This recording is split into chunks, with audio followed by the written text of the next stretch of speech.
အားလုံးပဲမင်္ဂလာပါဒီနေ့အတူတူလေ့လာသွားမယ် grammar pattern လေးကတော့ if pattern ပဲဖြစ်ပါတယ်ဒါကတော့စိတ်ကူးရင်တာပေါ့နော်တကယ်လက်တွေ့တော့မဖြစ်သေးဘူးဒါပေမဲ့ကိုစိတ်ကူးရင်ကြည့်တာပေါ့နော်စိတ်ကူးရင်တာကိုအင်္ဂလိပ်လိုစာကြောင်းနှစ်ကြောင်းနဲ့ဖွဲ့စည်းထားပါတော့ရှေ့ကစာကြောင်းမှာ if ပါမယ် verb to ပေါ့နော် past tense ပါမယ်အနောက်ကစာကြောင်းမှာတော့ would plus base verb ပါပါမယ် if pattern ကိုမကြည့်ခင်မှာ verb tense ကိုအရင်ကြည့်အောင်နော်ဒီ verb tense ကိုနားလည်မှာပဲ if pattern ကိုလုပ်ရတာပို့ပြီးအဆင်ပြေတယ်ပေါ့နော် verb တစ်လုံးမှာ tense က5မျိုးရှိတယ်ဥပမာပေါ့နော် be ပထမဦးဆုံးရဲ့ be ကိုကြည့်ကြအောင်နော် be ဆိုရင်ဒါ base verb verb 0လို့လည်းအလွယ်ခေါ်တယ်ပေါ့နော် present tense မှာဆိုရင်သူက am is are ဖြစ်သွားပြီ past tense ဆိုလို့ရှိရင် was were past participle tense ဆိုလို့ရှိရင် been present participle tense ပိုင်း ing ဆိုရင် been ပေါ့နော်လိုပဲ have ပါလေဒီလိုလည်းကောင်းမယ် have က base verb ဖြစ်တယ် have ရဲ့ present tense က has သုံးဖို့ have ပေါ့နော်ဒါ subject အနည်းများပုံမူတည်ပြီးတော့အနည်းဆိုရင် has လို့သုံးမယ်အများဆိုရင် have လို့သုံးမယ်ပေါ့နော် fly ဒါလည်းဒီလိုကောင်းမယ် present tense ဆိုရင် fly flies make makes meet ပေါ့နော်တွေးဆုံတဲ့ base verb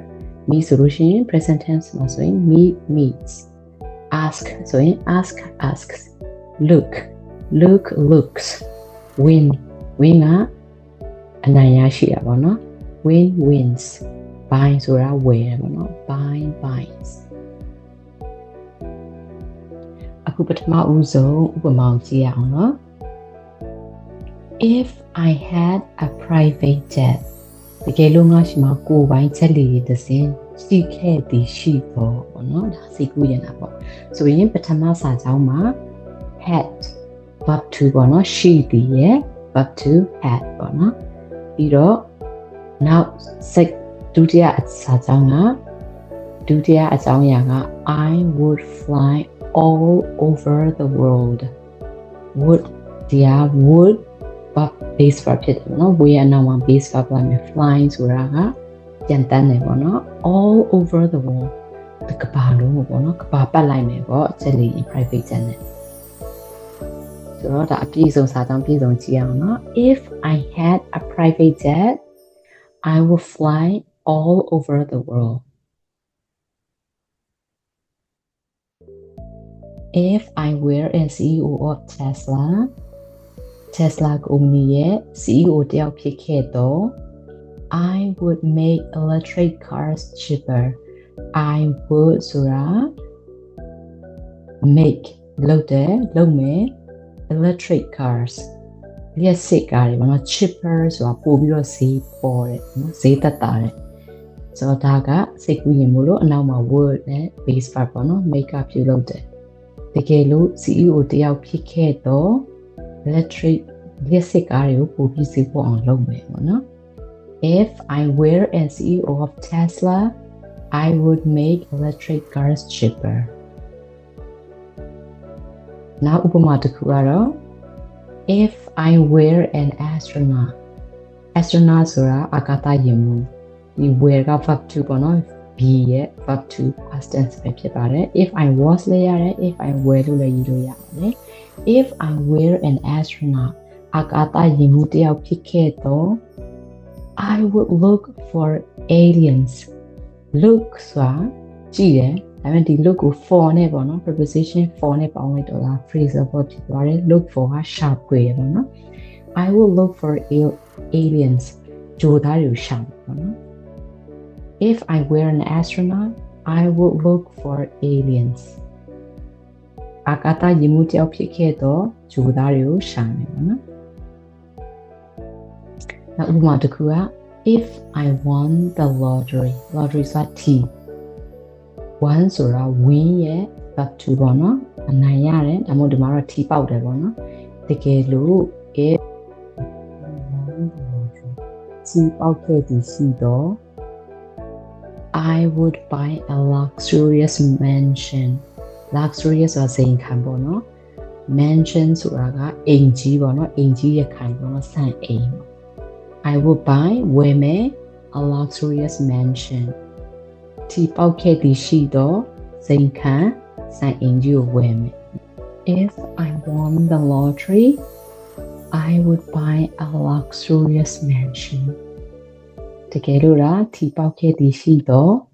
စိန်ခံဆိုင်အင်ကြီးကိုဝယ်မယ်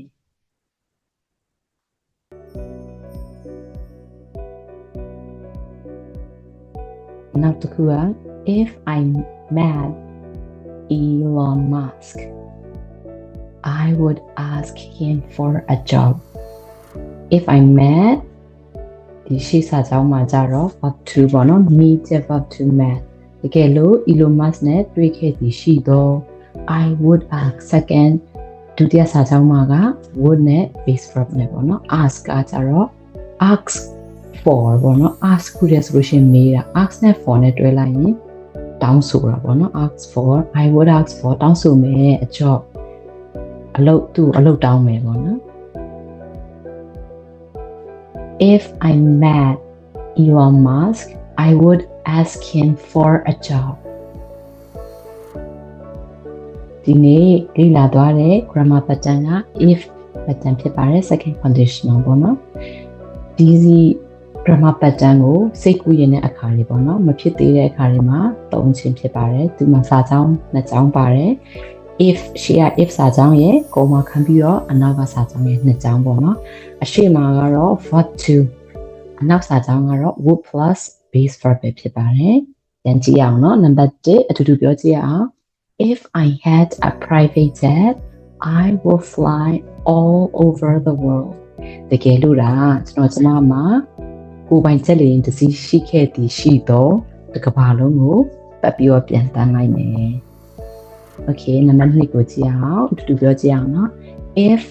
I were a CEO of Tesla I would make electric cars cheaper တကယ်လို့Tesla ရဲ့ CEO တယောက်ဖြစ်ခဲ့သည်ရှိတော့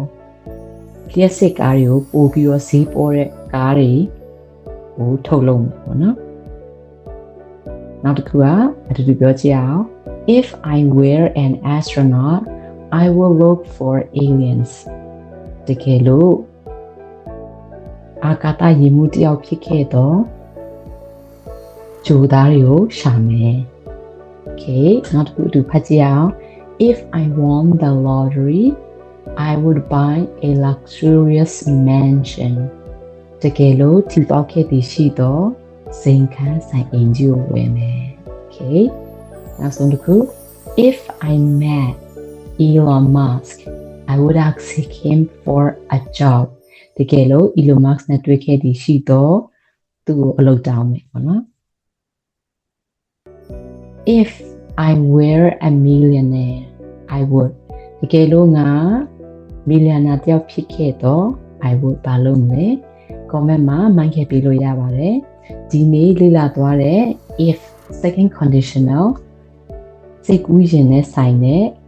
grammar pattern လေးကိုနားလည်သွားပြီလို့မျှော်လင့်ပါတယ်အတူတူလိုက်ပါပြီးတော့အင်္ဂလိပ်စာလေ့လာပြီးအတွက်ကျေးဇူးအများကြီးတင်ပါတယ် See you